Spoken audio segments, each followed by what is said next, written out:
Okay, blind optimism.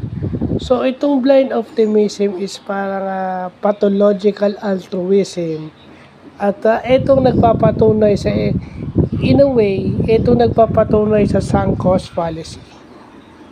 So, ano ibig sabihin nito, no?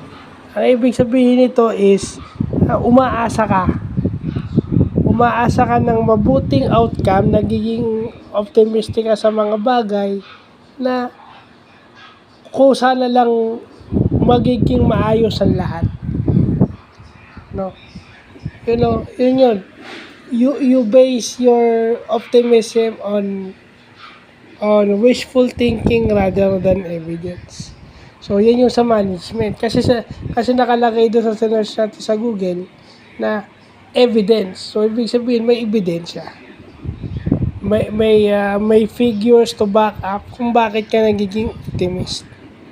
Diba? So, yun, diba?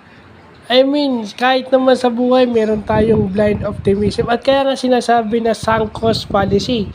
Because kahit mali na siya, kahit na failure na siya, iniisip nyo pa rin na okay siya.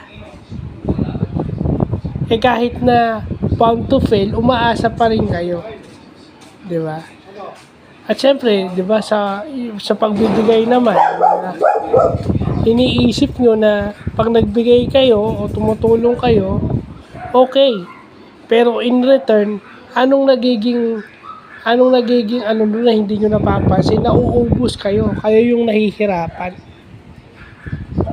Kasi optimist kayo na nakakagawa kayo ng mabuti, yes.